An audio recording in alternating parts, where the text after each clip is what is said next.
the spin around, doesn't hit the takedown, shoots the takedown, backs out, hits the spin around, gets it with like 2 seconds left, wins the match. That you're looking for that type of performance from an Olympic gold medalist. And when you see him inside the UFC, he's not quite ready there. And I don't think you saw it. Did you see his last fight before he got signed to the UFC? He got kicked in the head. Which one was that? The Mike Perry card, or was it the I'll look and see who his opponent was, but I think it was the Mike Perry card. And he gets kicked in the head. He gets wobbled a little bit, relies on his wrestling, and he's able to get a takedown.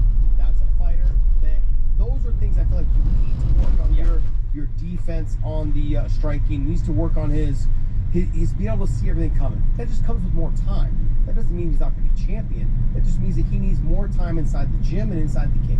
That's all. They didn't slow play Brock Lesnar.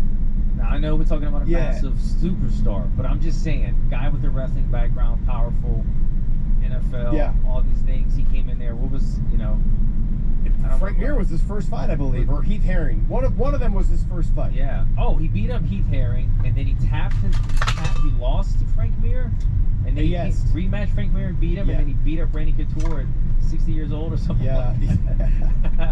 Why you gotta do that to my boy, man? Randy, come on, man. I'm just saying, like Randy saw an opportunity. Randy was like 44, 42 years old. He looked at the heavyweight division. I think Tim Sylvia was the champion. He goes, there's no depth. There's no wrestling. There's an opportunity here. I'm going to go up from 205. I'm going to go take it to Tim Sylvia, wins the belt. I mean, like, it's these smart fighters that have the versatility of the wrestling that we keep kind of stamping their approval on, especially in the bigger weight classes. That, oh, there's no wrestling in the heavyweight division? I'm going to run through it. If I'm the smaller guy, size matters in grappling, right? But if you're the better wrestler and you're undersized, it becomes the advantage in these heavyweight divisions. Absolutely. Let's talk about the co-main event a little bit here. We've got our boy Joshua Van defending his title for the first time. Tons of people talking shit to him online. Oh, you're not the legit champion. You didn't win it the right way. And he's such a nice guy. And he's such a nice guy. And that's the other thing is, no, he did win it the right way. He hit the takedown. Hitoja posted the wrong way. It is what it is. You win the title. It doesn't matter how you won it. You won it though, and you're going against Tatsuro Taira, who I think looks like an anime creature. He just looks so anime to me when you see him. I'm like, damn, it's wild how much you actually look like an anime person. But he's actually a fantastic fighter. I had pleasure watching him fight. Van is awesome. Van is like always must-see TV when it comes to just watching beautiful combinations. He's the kind of guy that if I was a coach, I'd be like, God, this is the guy you want in your gym because he's just going to pull off those combinations and the tricks, the feints and the slide outs and little details, nuances. You see it in the striking. I don't think this is a good matchup for Van. I think this might be a one and done as a champion, unfortunately. I think he's a guy that can still contest for this belt. Again, this is a division that you've probably seen. It has. I'm just going to say on the record, without even looking at it, there's never been more rematches, trilogies, is it quadrilogy a word, but 4 matches, Brandon Moreno, all these guys for years and years were fighting each other over and over, and it was just round robin, who's going to take it.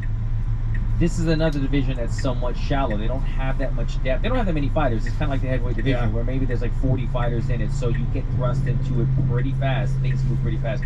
Joshua Van's a fantastic fighter. Tatsuro Taira, though, is kind of, I don't want to call him a comparison to Khamzat Chimaev, but there's similarities. He's that fast, pressure right away, low cheetah shot to the mat, get a hold of you, not afraid of being submitted, and always has the power on the feet to knock you out. So you have to respect the striking, even though he's feinting takedown or overhand, so you don't really know what game he's playing. Although 90% of the time, he's trying to take your ass down. But the way he was just able to take down Brandon Moreno, who's one of the more versatile guys in the division, and just dominate him on top. I feel like it's just going to be a tough night for Joshua Van.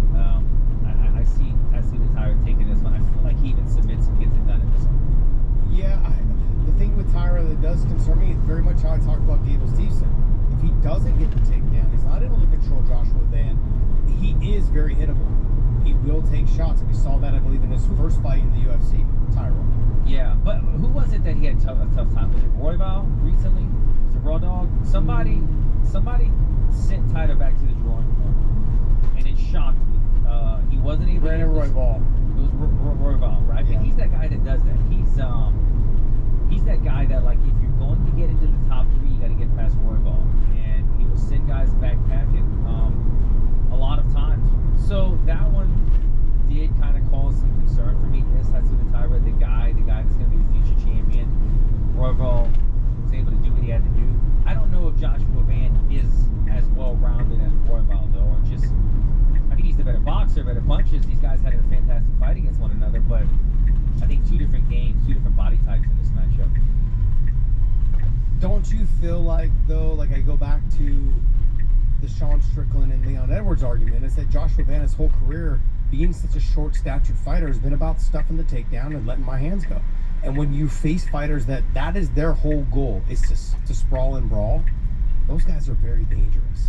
The techniques that they know, the way they defend their takedowns, the way they get their wrist control, it's very hard for a fighter. Sure, I'm very good at wrestling, but these guys have been fine-tuning their craft in wrist control and, you know, how they work their way back up from the fence and then get back to open space, circling up. That's all they've been doing for the last 4 or 5 years.